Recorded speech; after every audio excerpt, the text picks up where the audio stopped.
हर हर महादेव। देवों के देव महादेव जी के चरण में प्रणाम करती हूँ, मेरा प्रणाम स्वीकार हो। माता गौरा पार्वती के चरण में प्रणाम करती हूँ, मेरा प्रणाम स्वीकार हो। गणपति ललनमा के चरण में प्रणाम करती हूँ, मेरा प्रणाम स्वीकार हो। सब गुरु भाई बहनों के चरण में प्रणाम करती हूँ, मेरा प्रणाम स्वीकार हो। माता और पिताजी के चरण में प्रणाम करती हूँ, मेरा प्रणाम स्वीकार हो। सब देवी देवताओं के चरण में प्रणाम करती हूँ, मेरा प्रणाम स्वीकार हो। गुरु भाई बहन, मैं एक कथा सुनाने जा रही हूँ। इस कथा को पूरा सुनिए और रहस्य जानिए, आधी नहीं। आधी सुनने में शिव गुरु का अपमान होती है और पूरा सुनने में ज्ञान होती है, इसलिए कथा को पूरा सुनिए और रहस्य जानिए। हर हर महादेव, घर घर महादेव।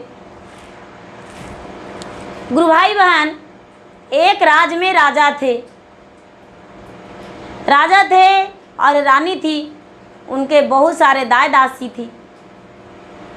राजा साहब अच्छे राजा थे और रानी जो थी भगवान की भक्ति करती थी।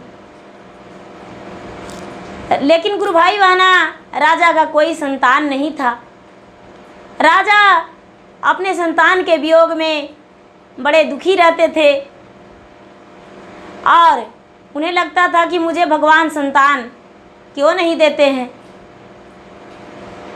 राजा को लगा कि सारा डॉक्टर वैद्य से तो हम हार ही गए हैं, लेकिन जो मेरा पुरोहित जी हैं, राज पुरोहित, उन्हें एक बार कहें, हो सकता है राज पुरोहित जी जो बताएं वो सच हो जाए। राजा और रानी राज पुरोहित के घर गए। राज पुरोहित के घर गए और जाकर बोले, राज पुरोहित जी, हम आपके द्वार पे कुछ आश्रय लेकर आए हैं। राज पुरोहित जो थे बड़े गरीब थे। उन्हें लगा कि अरे, हम तो लगता है बहुत विद्वान ब्राह्मण है, क्योंकि मेरे पास राजा रानी चलकर खुद अपने ही पैरों से आए हैं मेरे द्वार पे। कहने लगे कि महाराज बोलिए क्या बात है। बोले कि बताइए मेरा संतान क्यों नहीं है, भगवान मुझ पे इतने निर्दयी क्यों हो गए हैं। लगता है कि मेरे बारे में भूल गए हैं भगवान, याद ही नहीं है भोलेनाथ को जो मुझे संतान नहीं दिए। कहने लगे ब्राह्मण, नहीं महाराज, आपका संतान होगा, आपका भाग्य में लिखा है, बहुत जल्दी खुशियाँ आने वाला है। लेकिन गुरु भाई बहन, उस वक्त रानी कुछ दिन के गर्भ से थी, माँ बनने वाली थी। माँ बनने वाली थी, वहाँ से राज पुरोहित के घर से लौट कर आई तो ये जो रानी थी, रानी बेहोश चक्कर खा के गिर गई। उनका दाई थी, दाई दौड़ के उनके पास गई और बोली, रानी साहब क्या हो गया। जो कि दाई थी वो भी माँ बनने वाली थी। रानी साहब क्या हो गया। रानी साहब के हाथ पकड़ के उठाए और कहने लगे, रानी साहब बहुत बड़ा खुशी है, आप माँ बनने वाले हैं, आपको पता नहीं। ये जो रानी थी कहने लगी, हे दासी, तुम्हें कैसे पता कि हम माँ बनने वाले हैं, तू कैसे जानती हो। ये कहती है, महादेवी आप नहीं जानते रानी साहब, हम भगवान के भक्त हैं, भोलेनाथ के पूजा करते हैं और इसी कारण हम आपको बता रहे हैं कि आप माँ बनने वाले हैं। मैं भी माँ बनने वाली हूँ, मेरे गर्भ में भी संतान है, पता नहीं क्या होगा वो तो नहीं जानते हैं, लेकिन हम भी माँ बनने वाले हैं। गुरु भाई बहना, राजा साहब अपने रानी को बहुत ख्याल करने लगे। बेचारी जो दासी थी उनके घर में प्रतिदिन आती थी और वो जो राज पुरोहित थे राजा के मंदिर में हक जमा दिए और आने लगे और पूजा पाठ करने लगे। वो बेचारी जो दासी थी वो प्रतिदिन भगवान के मंदिर जाती थी, मंदिर जाने से रोक दी कि नहीं, ये नीची जाती है, ये दासी है, इसको मंदिर नहीं जाना चाहिए। राज पुरोहित के आज्ञा अनुसार राजा भी मना कर दिए। राजा को लगा कि राज पुरोहित के द्वार पर गए हैं, इसीलिए भगवान मेरा घर में खुशी दी है। लेकिन गुरु भाई बहना, ऐसा कोई बात नहीं था। गुरु भाई बहना, जब 7वां महीना बीता तो ये राजा साहब कहने लगे, हे रानी, आप गर्भवती तो जरूर हैं, लेकिन मुझे दिन भर चिंता लगा रहता है, रात दिन पता नहीं क्या होगा। रानी बोली, महाराज आप तो दिन रात रटते हैं कि मुझे पुत्र हो, लेकिन यदि कन्या का जन्म हम दे दिए तो? ये कहने लगे राजा, रानी आप यदि कन्या का जन्म दे देंगे तो आपको हम राज से निकाल देंगे और पुत्री को हम नहीं स्वीकारेंगे, आपका शरीर दो धज अलग अलग कर देंगे। कहने लगे रानी, महाराज इसमें मेरा क्या कसूर, मेरा क्या कसूर, हम भी किसी का कन्या ही तो हैं और आपके घर में आए हैं आपकी पत्नी बनके। राजा कुछ नहीं बोले और उस दिन से थोड़ा उदास रहने लगे। राजा कुछ नहीं बोले, थोड़ा उदास रहने लगे। गुरु भाई बहना, 9वां महीना बीतने पर रानी का दर्द होने लगा। ये जो बेचारी दासी थी, दासी को तो मंदिर जाने से मना कर दिया था। दासी का रानी से पहले ही इनका दर्द होने लगा। जो दासी थी, दासी भगवान के चरण में जाने के लिए तड़पने लगी, गिड़गिड़ाने लगी कि हम भगवान के शरण में जाएंगे, भगवान मुझे कल्याण करेंगे। लेकिन दासी ने कोशिश की, गिड़गिड़ाई, ओ पुजारी मंदिर में जाने से मना कर दिया। बोला कि नहीं, तुम एक दासी हो और नीची जाती हो, राजा के राज मंदिर में कैसे जा सकती हो? नहीं, तुम्हें हम जाने नहीं देंगे। गुरु भाई बहना, ये भगवान के अपना घर से ही प्रार्थना की कि हे भगवान, मुझे आप जल्दी से मेरे बच्चे को और मेरे मुझसे सही सलामत जन्म दे दीजिए, मैं आपका ही भरोसा हूँ। भगवान ने उनका पुकार सुन लिया और इसका बच्चा जन्म ले लिया। दाई के ओद्र से पुत्र जन्म लिया, दाई के ओद्र से पुत्र जन्म लिया और बहुत सुंदर पुत्र था। उसी समय महादेव, ब्रह्मा जी और विष्णु जी तीनों प्रकट हो गए, एक ब्राह्मण के रूप में, एक महात्मा के रूप में, ऋषिवर के रूप में, और प्रकट होकर कहने लगे, हे दासी, तुम्हारा जो पुत्र जन्म लिया है इस पे दोष है, बहुत बड़ा दोष है। ये बेचारी दासी कहती है, महाराज मेरा पुत्र में कौन सा दोष है, मुझे बताइए कौन सा दोष है, मुझे बता दीजिए।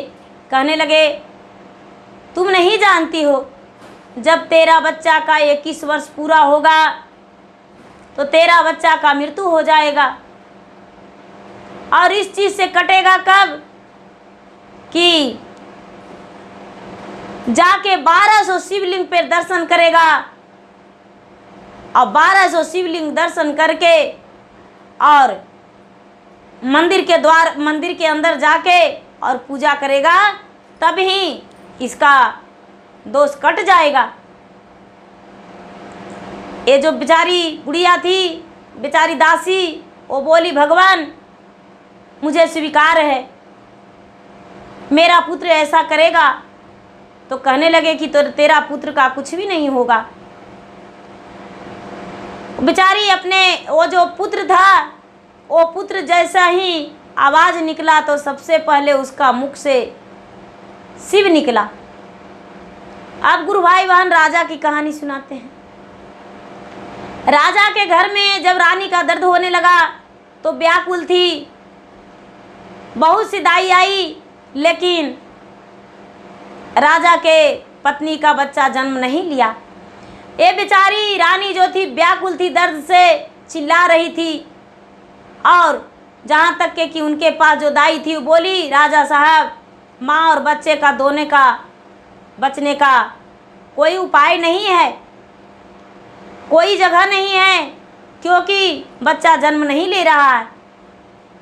जो बेचारी दासी थी, जो भगवान के भक्त थी, जिनका लड़का जन्म लिया था, उसे पता चला कि रानी का दर्द हो रहा है और बच्चा जन्म नहीं ले रहा है।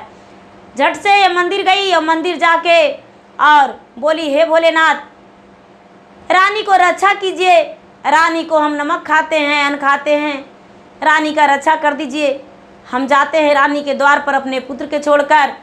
एक उनका गाय थी दासी का, एक कुत्ता, दोनों पे छोड़ के और बेचारी चली गई। जब चली गई तो उसके पास गई तो जैसा ही उसके पे रानी को हाथ लगाई, रानी का एक कन्या जन्म ले लिया। एक कन्या जन्म ले लिया और राजा ऐसा सुनकर बड़े दुखी हो गए और कहने लगे, रानी तूने अच्छा नहीं किया, भगवान ने अच्छा नहीं किए, भगवान ने मेरा पुकार नहीं सुने, भगवान मुझसे दूर हैं क्योंकि मेरा कन्या कैसे जन्म ले लिया। रानी कहती है, महाराज जब कन्या नहीं तो संसार नहीं, आप ऐसा कैसे सोच लिए। नहीं महाराज, हम अपने कन्या को पोसेंगे, पालेंगे, पढ़ाएंगे, लिखाएंगे, बड़ा करेंगे, मेरी कन्या जो है बहुत अच्छी है। गुरु भाई बहना, ये जो बेचारी दासी थी, दासी बोली, राजा साहब यदि कन्या को नहीं रखना चाहते हैं तो मुझे दे दीजिए, मेरा भी एक पुत्र जन्म लिया है। अब जो राजा थे, राजा भला बच्चा हो जाने के बाद सबको दया हो जाता है। राजा बोले, हम नहीं स्वीकारेंगे, हमारी रानी रखेगी। रानी अपने बेटी को पोसने लगी, बेटी को पोसने लगी और नामकरण करवाई। महादेव जी स्वयं ब्राह्मण के रूप धर के, ब्रह्मा जी स्वयं ब्राह्मण के रूप धर के उनके उस कन्या को नामकरण करने को लिए आए और नामकरण किए तो उसका नाम जो था, नाम रूपा रखा गया। रूप की रानी रूपा रखा गया। राजा साहब उसको रूपा कह के बुलाते थे। और ये जो लड़की थी, लड़की भी मन ही मन बालक थी, दूध पीता बच्ची थी, माँ के गोद में खेलती थी, लेकिन भगवान का ध्यान में लगी हुई रहती थी, भगवान को याद करती थी। अब गुरु भाई बहना, राजा के घर में वो कन्या पलने लगी, बढ़ने लगी और रानी के ये दाई के घर में ये लड़का बड़ा होने लगा, धीरे धीरे धीरे धीरे बड़ा होने लगा। अब ये जो गाय थी, गाय उसके पास जाती और ये जो लड़का था, दाई का लड़का, गाय के थन में लटक जाता और लटक के और दूध पी लेता था, पी लिया करता था, इसका पेट भर जाता था। बेचारी दासी थी, दिन भर अपने बच्चे को छोड़कर गाय और कुत्ता पे चली जाती थी और जो गाय और कुत्ता थी ये बच्चे का रखवाली करती थी। गुरु भाई बहना, ऐसा ही करते करते करते करते ये जो लड़का था, लड़का बड़ा होने लगा। लेकिन गुरु भाई बहना, राज पुरोहित जी थे जो कहने लगे राजा से कि राजा साहब आप नहीं जानते हैं आपको कन्या कैसे जन्म ले लिया। आपको कन्या इस कारण जन्म लिया है कि जो दासी है, दासी नीची जात है और रानी का छूदी, उसका हाथ जो है अशुद्ध है और इसी कारण आपका कन्या जन्म ले ली है। राजा साहब दासी को अपना घर में मत आने दीजिए, वो जो है नीची जाती है। राजा साहब इनके कहने के अनुसार, राज पुरोहित के कहने के अनुसार बेचारी दासी को अपने घर में आने से मना कर दिए। दासी को मना कर दिए। दासी इधर उधर बेचारी काम करने लगी और राजा के राजमहल नहीं आने लगी। धीरे धीरे धीरे धीरे धीरे धीरे गुरु भाई बहन समय बीतता गया, समय बीतता गया। ये लड़का जो था दासी का, भगवान का प्रिय भक्त निकला। प्रतिदिन जब 6 महीना का था तो उसका मुंह से आवाज़ निकला, शिव ओम नमः शिवाय, शिव ओम नमः शिवाय। जब 1 वर्ष का हुआ तो हर हर महादेव, देवादिदेव महादेव, उसका यही जपना था। और जब 3 वर्ष का हुआ तो भगवान भोलेनाथ उसके आंगन में फट के और एक सुंदर सा शिवलिंग बन के निकल गए। ये जो लड़का था प्रतिदिन ये काम करता था दिन भर, लेकिन सुबह शाम भगवान के भक्ति में रहता था। सारा लोग कहते थे कि वो दासी का जो बेटा है वो भगवान का बहुत बड़ा भक्त है, जिसको जो कह देता है वही होता है। और वो बहुत अच्छा है, ऐसे लोग कहते थे। उनके पास लोग जाते थे, किसी का बच्चा बीमार पड़ जाता था, किसी को कुछ होता था तो लोग कहते थे, अरे किधर गया दाई का बेटा, थोड़ा सा मुझे भगवान के नाम से भभूत दे दो, मेरा बच्चा का ये हो गया है, मेरा बच्चा का नज़र लग गया है। ये बेचारा मिट्टी उठाकर दे देता था, उसका बच्चा ठीक हो जाता था। सारा लोग इसके घर में जाते थे और इससे खुश रहते थे। गुरुभाई बहना धीरे धीरे धीरे धीरे ये बड़ा हो गया। अपना मंदिर कहीं नहीं जाता था, अपना आंगन में ही भगवान का शिवलिंग का पूजा करता था। बेचारी माँ जो थी दिन भर काम करती थी और अपना आंगन में पूजा करती थी। गुरुभाई बहना ये जो राजा थे, राजा की बेटी रूपा थी, रूपा को बड़ा हो जाने का सबको जानकारी हो गया कि रूपा बड़ी हो गई है, रूपा बड़ी हो गई है और रूपा का विवाह करना है।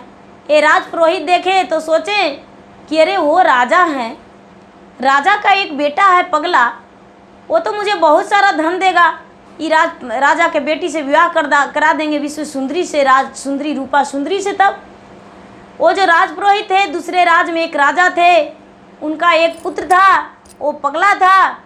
उसे जाकर बोले, राजा साहब आपका जो ये बेटा है ये तो पागल है, इससे विवाह होगा?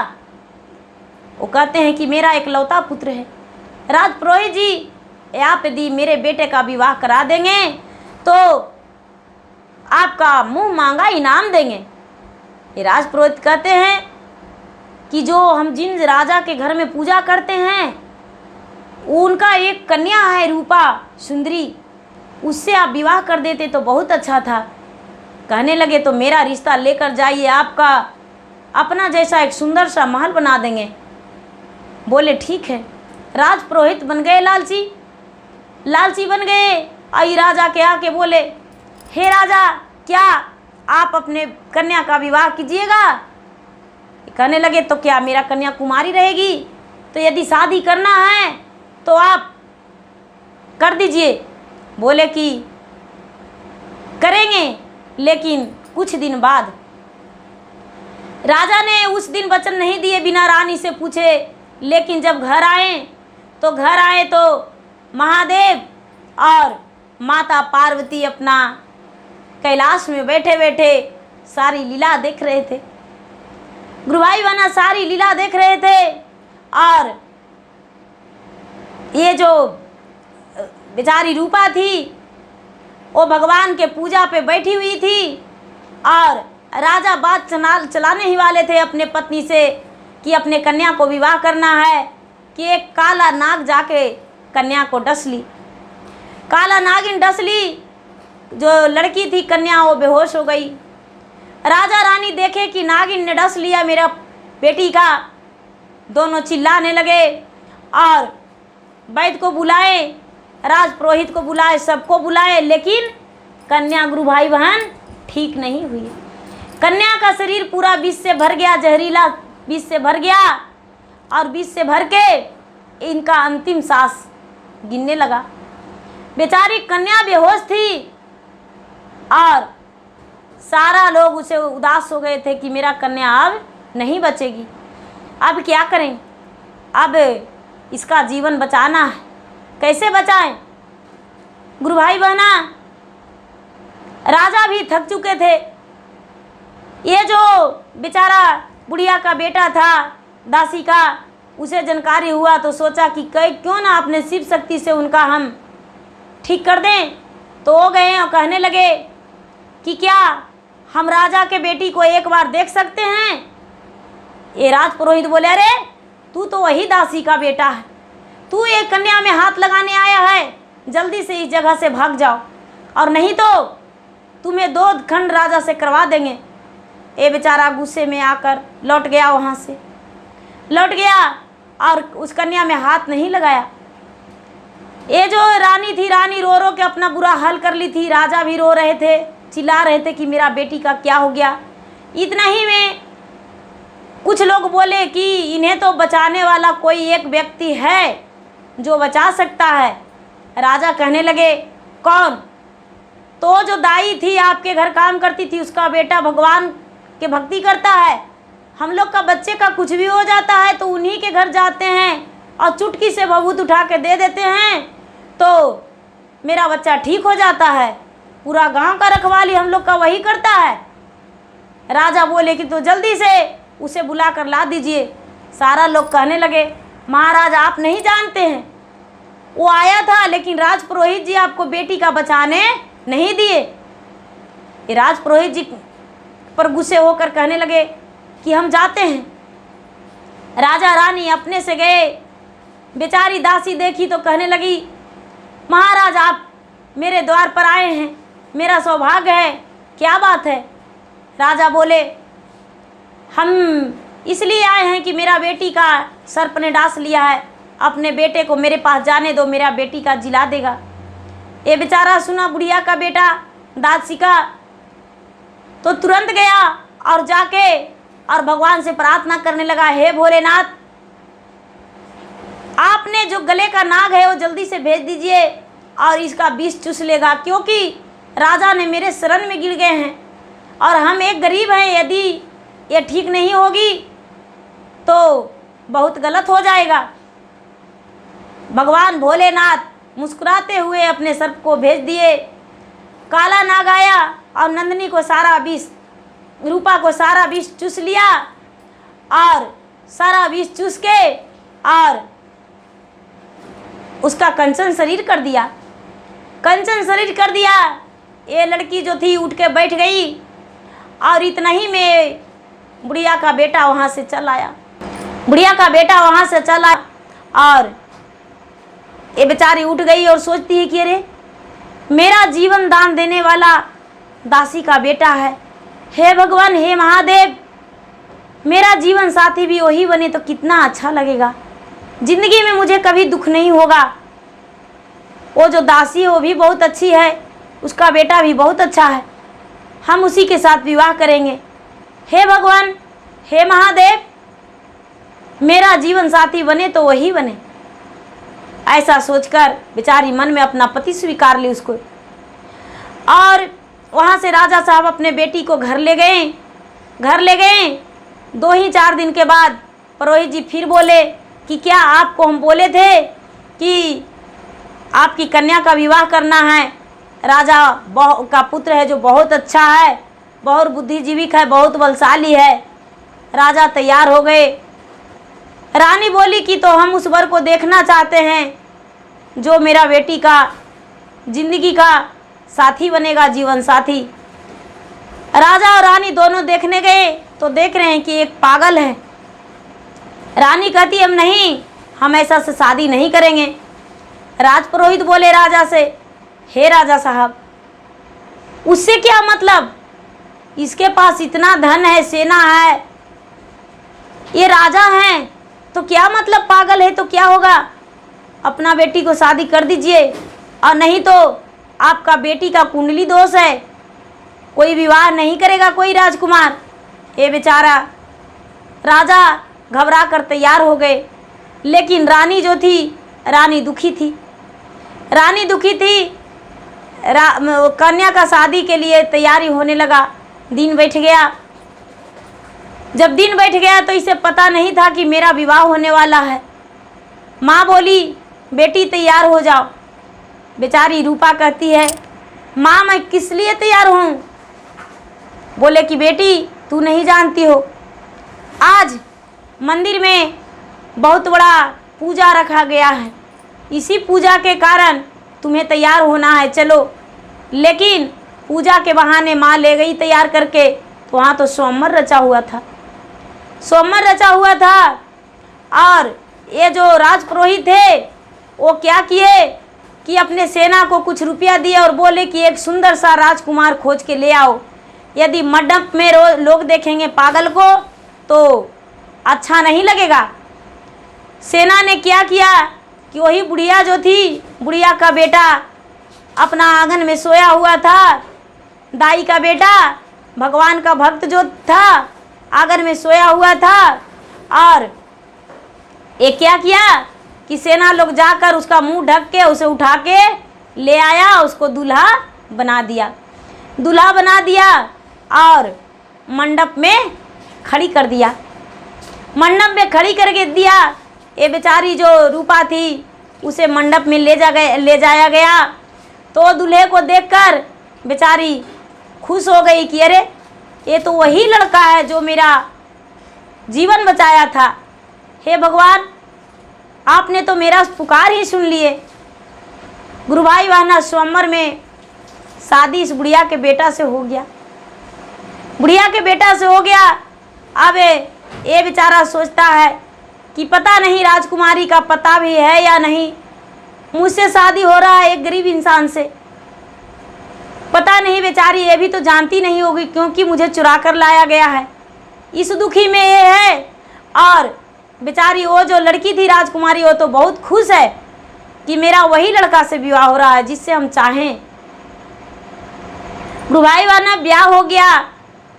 ब्याह हो जाने के बाद जब स्वयंवर से हटे तो ये लड़का को एक तरफ बुलाकर कहा गया कि ये बात किसी से मत कहना कि मेरा विवाह राजा के बेटी से हुआ है। राजकुमारी से यदि कह देगा तो तेरा माँ को और तेरा दोनों का काट के धज अलग करके ज़मीन में गाड़ देंगे। बेचारा बोला हम नहीं बताएंगे, ऐसा बात नहीं बताएंगे। ये चला गया। सवेरे सवेरे घर पहुंचा। उसकी माँ देखी तो बोली बेटा तू कहाँ गया था? बोला कि माँ हम राजा के बेटी का विवाह था, स्वयंवर रचाया हुआ था, देखने गए थे। बोले बेटा तुमसे तो हम सारा बात छुपा कर रखे, लेकिन तुम्हारा 20 वर्ष होने वाला है। भगवान से हम मन्नत मांगे हैं कि तूने 1200 शिवलिंग का पूजा करेगा और जो 1201 शिवलिंग जो होगा वो बहुत बड़ा मंदिर रहेगा। मंदिर में जाके और तू अंदर जाके और पूजा पाठ करके और भगवान से दर्शन करेगा और वहाँ पर जाप कराएगा और करेगा। 7 दिन तक लगातार तू पूजा करते रहेगा मंदिर के अंदर। बोले ठीक है माँ, हम आज ही यात्रा के लिए निकल जाते हैं। वो जो लड़का था, लड़का यात्रा के लिए निकल गया।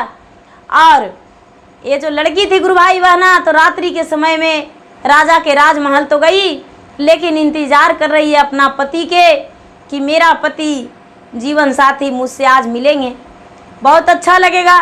जब रात्रि हुआ तो पगला पति उसका गया, राजा का बेटा।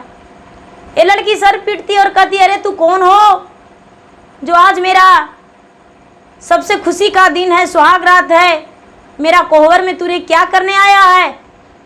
ये बोला मैं तेरा पति हूँ। राजकुमारी तू तो बड़ी सुंदर है।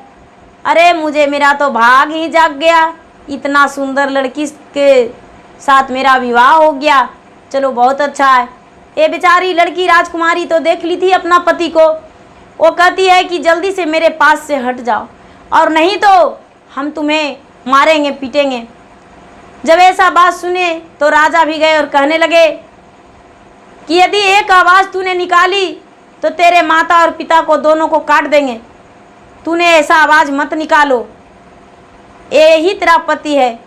ये लड़की कहती है अच्छा कोई बात नहीं, आप इस कमरे से चले जाइए। राजा तो जो थे हट गए।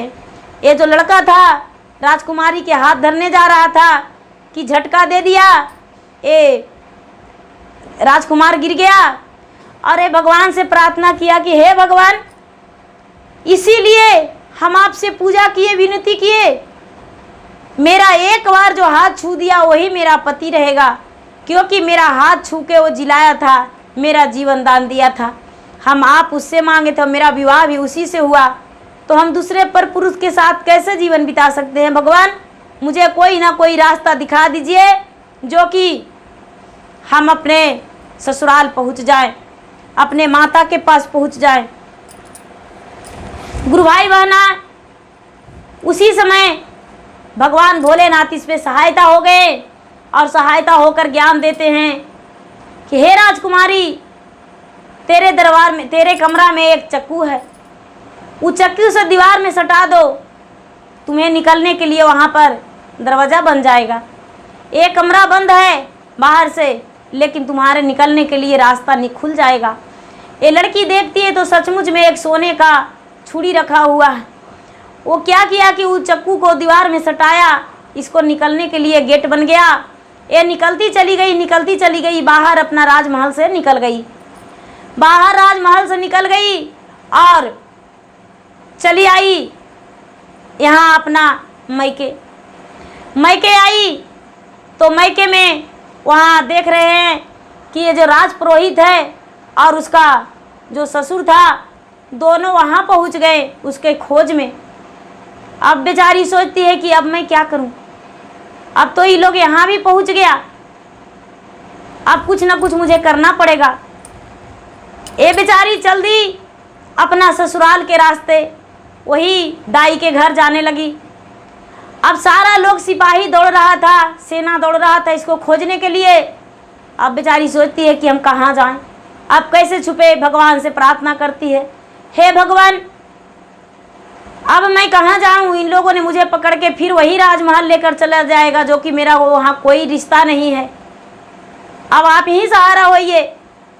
भगवान ब्रह्मा विष्णु शंकर जी तीनों वहाँ प्रकट हो गए, माता पार्वती, और प्रकट होकर कहते हैं कि अरे बेटी तू कहाँ जा रही हो। ये कहने लगी बेचारी राजकुमारी कि महाराज हम अपने ससुराल जाना चाह रहे हैं, हम ससुराल जाना चाह रहे हैं। ये कहते हैं कि हम तो जा रहे हैं, एक दासी है उसका एक पुत्र है उससे मिलने, वो शिव भक्त है। ये बोला कि उसी दासी तो वही दासी तो मेरा सास हैं और मेरे पति हैं जो उनका बेटा हैं। ये ब्रह्मा जी विष्णु जी कहते हैं कि तो चलिए उसी से दर्शन करने जा रहे हैं। ये लड़की बोली महाराज मुझे पकड़ने के लिए जंगल में बहुत सारे सेना हैं। ये जो माता पार्वती थे एक डाली रख दिए और बोले कि बेटी इसमें तू छुप जाओ, हम अपना फल से छुपा देंगे। ये जो माता पार्वती थे डाली रख दिए, लड़की राजकुमारी जो थी डाली में छुप गई, माता पार्वती उस पे फल धर दिए ऊपर से, लड़की अंदर छुप गई। माया था माता का, कैसे नहीं छुप पाती। जो सेना थे सेना आए तो तीनों को देखे मुंह उघार कर, तो देखते हैं कि तो महात्मा है, तो लड़की जो राजकुमारी है वो नहीं है। सेना सब लौट गए, ये लड़की थी, लड़की चली गई अपना ससुराल गई तो देखती है ये बेचारी दासी, तो बोली बेटी तू मेरे घर, कहते हैं कि माता जी मेरे साथ और 4 लोग हैं जो आपसे मिलने आए हैं। बेचारी बुढ़िया देखती है तो देखती है कि तेरे साथ तो कोई नहीं है बेटी, तू अकेली हो। ये बेचारी सोचती है राजकुमारी की लगता है स्वयं महादेव थे, मुझे रास्ता दिखाने के लिए आए थे और कोई नहीं। बेचारी वो जो राजकुमारी बोली माँ हम तो अपने ससुराल आए हैं। ये बुढ़िया चौंक के बोली बेटी ये तो एक गरीब दाई का घर है, मेरा बेटा एक गरीब है, भगवान का भक्त है।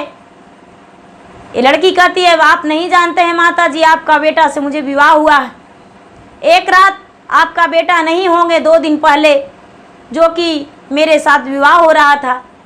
ये बेचारी दाई का याद आ गया, बोली हाँ ये सच बात है, मेरा बेटा एक दिन रात्रि में नहीं था, 1 दिन पहले मेरा बेटा नहीं था। ये बेचारी कहती है तो माता जी आपका बेटा तो ये तो यात्रा में निकल गया है, वो भगवान से दर्शन करने गया है, 1200 शिवलिंग का पूजा करेगा। ये जो लड़की थी बोली चलिए माँ जी हम आपको सेवा करने आए हैं, आपके चरण दबाने आए हैं, आपके भोजन बनाकर हम देने आए हैं।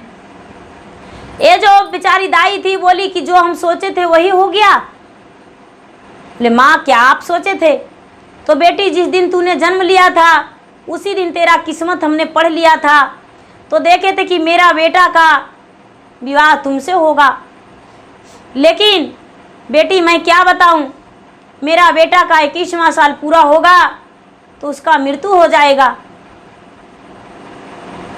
बोले नहीं माँ ऐसा हम नहीं होने देंगे, अपने पति के प्राण बचाने के लिए मुझे कुछ भी करना पड़ेगा, हम करने को लिए तैयार हैं माँ, लेकिन अपने को पति को प्राण बचा कर रहेंगे।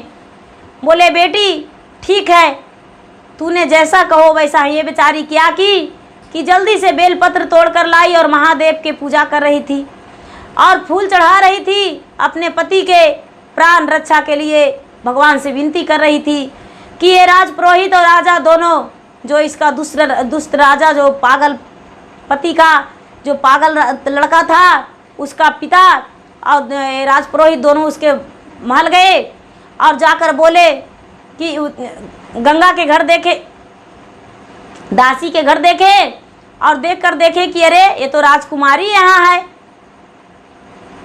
जाके उसके पिता के बताए, राजा साहब आपकी बेटी भाग के उस बुढ़िया के घर चली गई है जो दाई है।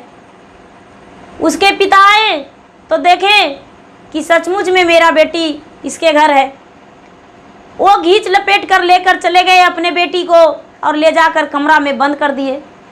कमरा में बंद कर दिए। बेचारी रोने चिल्लाने लगी और भगवान से प्रार्थना करने लगी, हे भगवान मेरा पति का रक्षा कीजिए, मेरा सुहाग अमर कीजिए। यहाँ पर इन्होंने क्या किए, राजा साहब को पता चला, जो दुष्ट राजा था उसको पता चला कि बुढ़िया का बेटा तीर्थ यात्रा में निकला है, तो वहाँ पर गुंडा लगा दिया, सेना को लगा दिया कि उसे मार दो। रास्ता में उसे सफ़र में निकला है भगवान के भक्ति के लिए, तो बहुत सारे लुंगेरे को लगा दिए। और एक लड़का क्या किया कि बेहोश का नाटक करके ये बुढ़िया के बेटा के आगे गिर गया और बोला, ये बुढ़िया के बेटा देखा तो बोला भैया आपको क्या हो गया है, लेकिन बेहोश का नाटक किया था। ये क्या किए कि भगवान के नाम लेके उसके सर पर हाथ फेरने लगे। इतना ही में बहुत सारे लोग झूम गए और इन्हें गोद उठाकर एक खाई में फेंक दिए जो बहुत गहरा था। लेकिन उस क्षण भगवान ब्रह्मा, विष्णु और शंकर जी तीनों ने एक फूलों का सेज बना के रखे और उसी पे बेचारा गिरा। इसका मृत्यु नहीं हुआ, इसका मृत्यु नहीं हुआ। यहाँ जानकारी हुआ, लड़की को बताया गया, ये जो राजा थे, राजा अपना बेटी को कमरा में बंद करके रखे थे। राजपुरोहित आए और बोले, राजा साहब वो लड़का जो बुढ़िया का बेटा था वो तो मर गया, खाई में फेंक दिया गया है। ये जो लड़की थी कहती है, पिताजी आप नहीं जानते हैं, जिसे आप कह रहे हैं कि खाई में फेंक दिया गया, वो मर गया, वो आपका दामाद हैं, मेरे पति हैं। पिताजी आप नहीं जानते हैं, आपसे धोखा किया गया है। ये जो राजपुरोहित है, कोई राजपुरोहित नहीं है, ये ठग है। धन के लालच में मुझे बेच दिया है राजा के घर पागल बेटे से, लेकिन मेरा विवाह दाई का बेटा से हुआ है।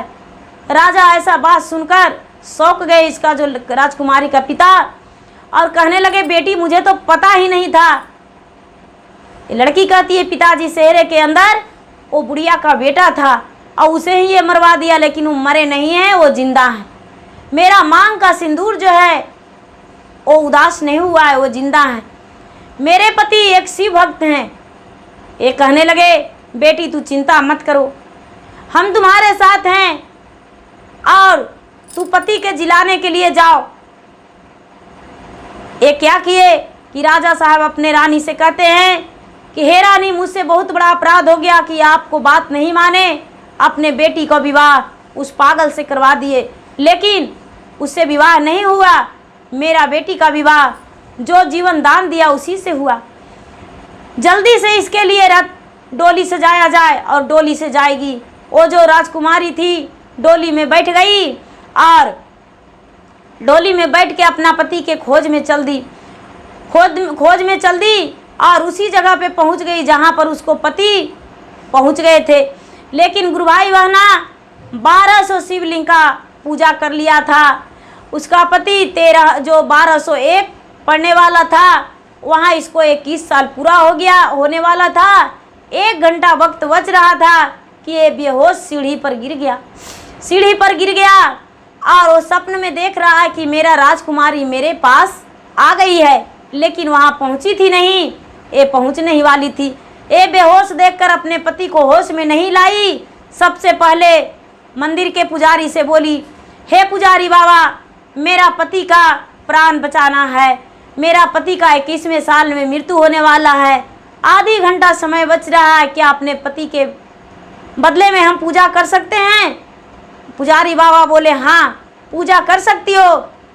ये जो लड़की थी राजकुमारी मंदिर में हेलकर और पति के बदले में महादेव को पूजा करने लगी। पूजा पूरा हो गया, ये जो इसका बेहोश पति था उसके उठ के खड़ी हो गया, तो देख रहा है कि मेरा पति तो सचमुच में मंदिर के अंदर है। पत्नी राजकुमारी जाके बोली, राजकुमारी रूपा तू मंदिर में? बोले हाँ महाराज, आपके बदले हम पूजा करने आए, आपको प्राण बचाए।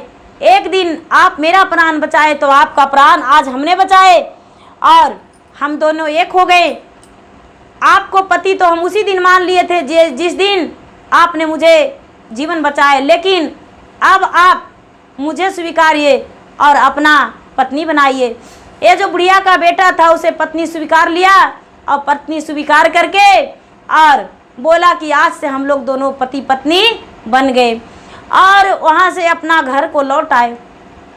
जब घर को लौट आए तो ये दुष्ट जो राजा था, वो पागल का पिता और ये राजपुरोहित दोनों इस दाई के घर गए और कहने लगे कि ये जो है लड़की राजकुमारी, ये तो मेरा बहू है। राजपुरोहित कहने लगे कि सब लोग का बीच में इनका बेटा से विवाह हुआ है। ये राजकुमारी कहती है ठीक है, कोई बात नहीं, हम अपने माता पिता को यहाँ पर बुलाएंगे और अग्नि परीक्षा दिया जाएगा। कहने लगे मुझे स्वीकार है। ये जो लड़का था वो राजपुरोहित से बोला, क्या आपका पूजा में बहुत बड़ा घमंड है? बोले कि हाँ, हम भगवान के भक्त हैं, हम झूठ नहीं बोलते हैं। लड़की बोली, आपका तो नज़र था मेरे पिता के राजमहल पे, लेकिन जब ऐसा नहीं हुआ तो क्या आप चाहते हैं राजपुरोहित जी कि इस पागल राजा के पागल बेटे के साथ हम गलत संबंध बनाएं? मेरा पति तो ये हैं दाई का बेटा, हम इसी के साथ रहेंगे, अपना ज़िंदगी बिताएंगे। उसके जो पिता थे लड़की का, राजकुमारी का, वो भी बोले कि राजपुरोहित जी आपने इतना गलत किया, आपका सज़ा हम क्या दें? कहने लगे कि हम सज़ा नहीं पाएंगे क्योंकि हम एक भगवान का भक्त हैं। ये लड़का बोला तो ठीक है, अग्नि परीक्षा दिया जाए, कौन भगवान का भक्त है कौन नहीं। ये लड़की बोली इसका डिसाइड हम करेंगे। वो दासी बोली तो ठीक है, डिसाइड कर दिया जाए। राजकुमारी कहती है कि चंदन का लकड़ी जलाया जाए, उस पर घी छिटकाया जाए, अग्नि जलाया जाए। यदि अग्नि जलेगा और उस पर जो पार हो जाएगा वही भगवान का भक्त रहेगा। ये जो सबसे पहले ये गरीब बुढ़िया का बेटा जो था वो पार हो गया और ये ब्राह्मण जो था, ब्राह्मण जैसा ही पाँव धरा उसका धोती में आग लग गया। धोती में आग लग गया, पूरा धदा धदा धदा धदा लहरने लगा। ये जो लड़की थी, लड़की भगवान के भक्त थी, भगवान से बोली दभगवान सिर्फ इसका शरीर नहीं जलना चाहिए, इसका शरीर में आग लगना लहरना चाहिए।